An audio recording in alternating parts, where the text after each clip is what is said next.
এটা warning to all the জাজেস, all the judiciary, যে যদি পক্ষপাত যদি অপরাধ করে বিচারপতি হিসাবে তাদের কিন্তু পরিণতি এটা হইতে পারে। অরাজকতা, হত্যা বলেন, গ্রেপ্তার বলেন, গুম বলেন, নির্যাতন বলেন, মিথ্যা মামলা বলেন, রাজনৈতিক প্রতিপক্ষকে ভোটে কাটছুই বলেন, সব কিছুর জন্য দায়ী আমি মনে করি এই সাবেক প্রধান বিচারপতি খায়রুল হক। ইনি সেই সাবেক প্রধান বিচারপতি যার কারণে বাংলাদেশের 19 কোটি 18 কোটি 19 কোটি মানুষ বছরের পর বছর কিন্তু ভোটাধিকার প্রয়োগ করতে পারে না।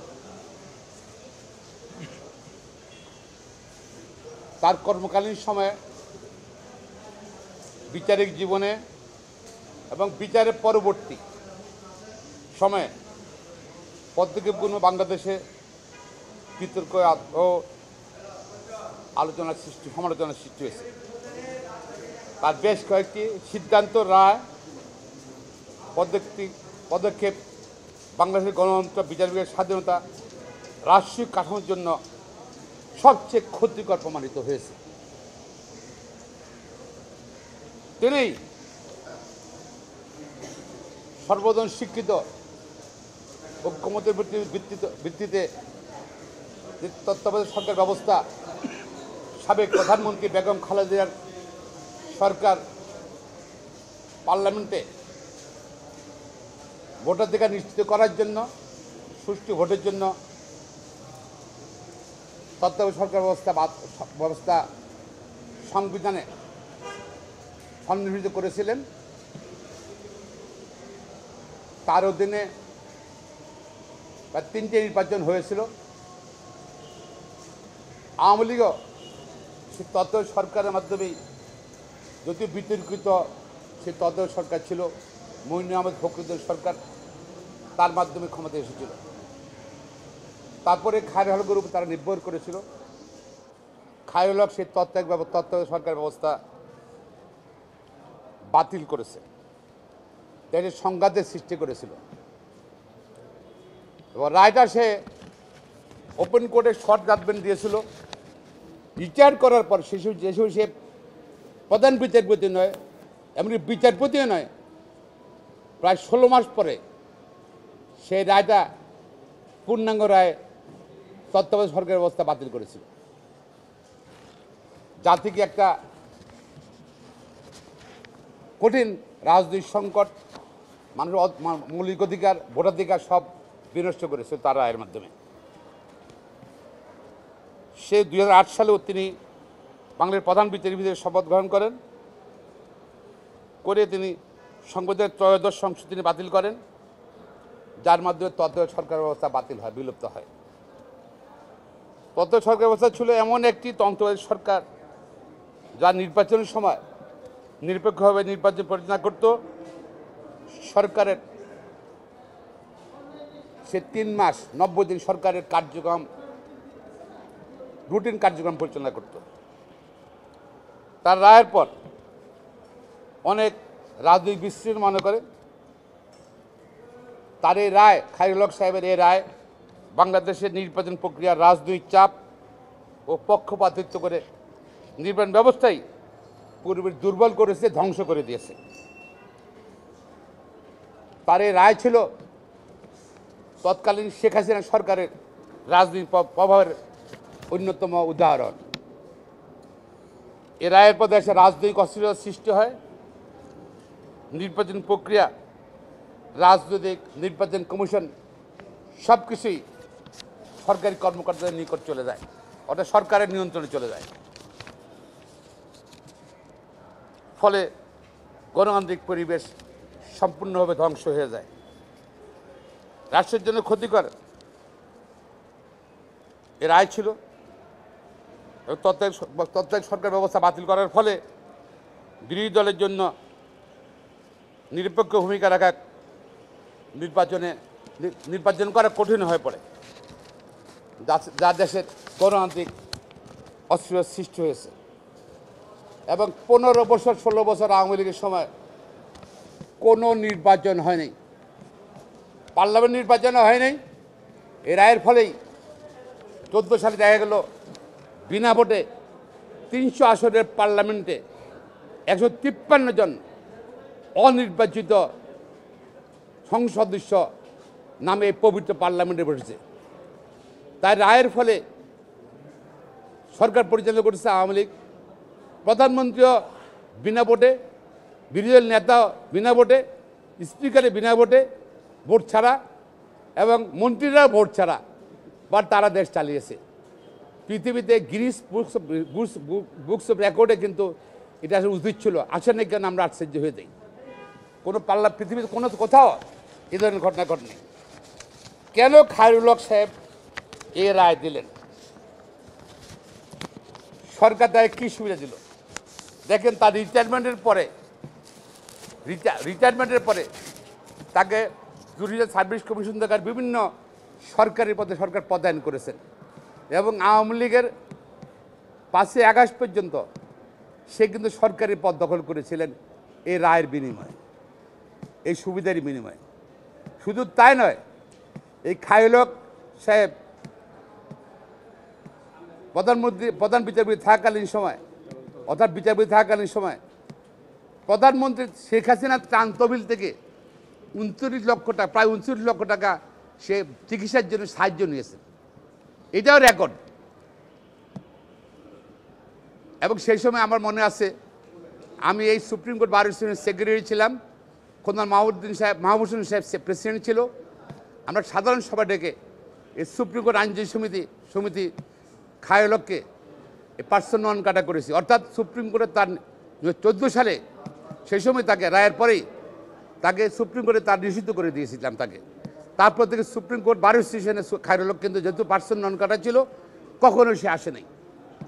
শুধু তাই নয়, বাংলাদেশের বিচার বিভাগের ইতিহাসে বিরল, সাধারণত প্রধান যে কোনো বিচারপতি, মাননীয় বিচারপতি, তাকে নিয়োগের সময় সুপ্রিম কোর্ট বার অ্যাসোসিয়েশনের পক্ষ থেকে এবং অ্যাটর্নি জেনারেল অফিস থেকে তাকে সম্বর্ধনা দেওয়া হয়। আবার রিটায়ার করার সময় তাকে বিদায় সম্বর্ধনা দেওয়া হয়। বাংলাদেশের একমাত্র প্রধান বিচারপতি খায়রুল হক সাহেব, তাকে কিন্তু বিদায়ের সময় সুপ্রিম কোর্ট বার অ্যাসোসিয়েশন কোনো সম্বর্ধনা আমরা দেই নাই, এবং নীরবে সে চলে গেছে এখান থেকে বিদায় সম্বর্ধনা ছাড়াই। অর্থাৎ 5 আগস্টের পরে যে আমরা প্রতিবাদ করেছি জানা, প্রতিবাদ কিন্তু সেই সময় থেকে কন্টিনিউ করছে। এই সুপ্রিম কোর্ট বার অ্যাসোসিয়েশনে তার এই রায়ের বিরুদ্ধে কুশপুত্তলিকে তার কুশপুত্তলিকে দাহ করা হয়েছিল সুপ্রিম কোর্ট বার অ্যাসোসিয়েশনে, আপনার নিশ্চয়ই মনে আছে। এবং প্রতিদিনে তার রায়ের প্রতিবাদে আমরা আইনজীবীরা আগে বুঝতে পেরেছিলাম তার রায়ের উদ্দেশ্য, এই রায়ের মাধ্যমে বাংলাদেশে অস্থিতিশীল হয়ে যাবে, বাংলাদেশের গণতান্ত্রিক ব্যবস্থা ধ্বংস হয়ে যাবে, এবং সরকারের পক্ষে নিয়ন্ত্রণ করার সময় হবে নির্বাচন ব্যবস্থা। এই জন্য আমরা তাই করেছিলাম। তিনি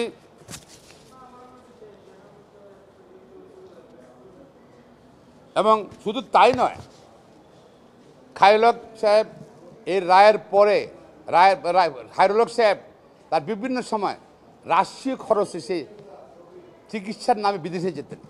সমগ্র টাকা সুপ্রিম কোর্ট ফান্ড বা সরকার থেকে দেওয়া হতো তার রায়ের সুবিধা হিসাবে। এবং আইন কমিশনের চেয়ারম্যান ছিলেন তিনি। এবং শুধু তাই নয়,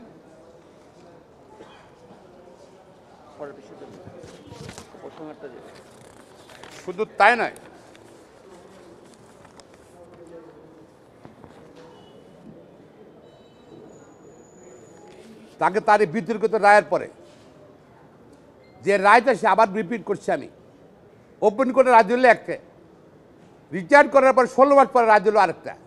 it's a fraud on the judiciary, fraud on the constitution,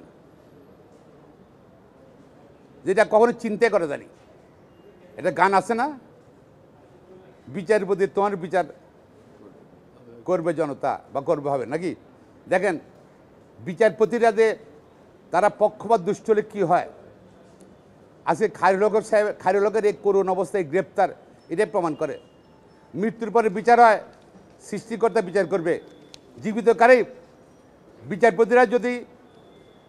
বিচারপতিরা যদি তার কর্তকালীন সময় যদি অবিচার করে, ন্যায় বিচার করে, পক্ষপাত বিচার করে, তাদের কিন্তু ভবিষ্যতে তাদের কিন্তু খায়ের লোকের বিচার হওয়ার সম্ভাবনা আছে। শুধু উচ্চ আদালত নয়, নিম্ন আদালতের বিচারকরাও, যে আমরা সবসময় বলি বিচারক হতে হবে ন্যায় ব্যক্তিত্ব সম্পন্ন, মেধা সম্পন্ন এবং সৎ, পক্ষপাতবিহীন। খায়ের লোক তা ছিলেন না। সে ব্যক্তিত্বহীন, সে আপনার সততা নিয়ে, তার রাজনৈতিক সততা নিয়ে কোশ্চেনেবল এবং জনগণের বিরুদ্ধে তার এই রায় অবস্থান। এবং দেখেন তার দেশের প্রধান বিচারপতি, বাংলাদেশে কখনোই কোনো আইন কমিশন হলো নিচে, এটা এখানে প্রধান বিচারপতির নিচের কিন্তু পোস্ট। উনি কত নির্লজ্জ ছিলেন। প্রধান বিচারপতির পদ থেকে রিটায়ার করার পরে উনি এই নিচের পদ আইন কমিশনের চেয়ারম্যানের পদ নিতে কিন্তু তার মোটো বিবেকে লাগে নাই। কারণ তার ছিল কোনোভাবে আওয়ামী লীগ সরকারের সঙ্গে থাকা, তার উদ্দেশ্য ছিল। আমরা খায়ের লোকের আজকে যে গত 15-16 বছর যে বাংলাদেশে যে অরাজকতা, হত্যা বলেন, গ্রেপ্তার বলেন, গুম বলেন, নির্যাতন বলেন, মিথ্যা মামলা বলেন, রাজনৈতিক প্রতিপক্ষকে ভোটে কারচুপি বলেন, সব কিছুর জন্য দায়ী আমি মনে করি এই সাবেক প্রধান বিচারপতি খায়ের লোক।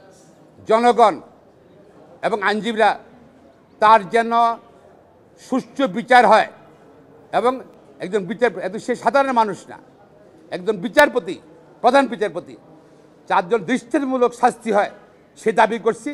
সঙ্গে সঙ্গে এটা ওয়ার্নিং টু অল দ্য জাজেস, অল দ্য জুডিশিয়ারি, যে যদি পক্ষপাত, যদি অপরাধ করে বিচারপতি হিসাবে, তাদের কিন্তু পরিণতি এটা হইতে পারে। সকলকে ধন্যবাদ।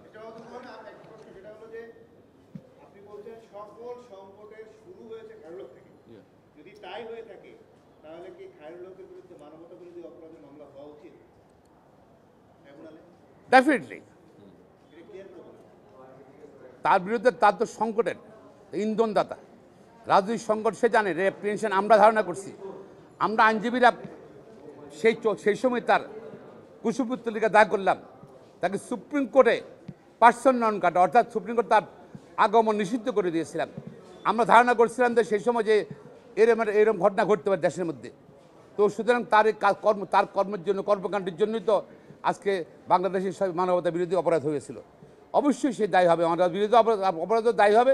পাশাপাশি হত্যা, গুম সবগুলোর মধ্যে আমি মনে করি তার সংশ্লিষ্টতা আছে এবং তার সহযোগিতা আছে, তার ইন্ধন আছে। এই জন্য তার সুষ্ঠু বিচার দাবি করছি এবং শুধু দ্রুত বিচার দাবি করছি আমার সুপ্রিম আইনজীবী সমিতির পক্ষে। ধন্যবাদ।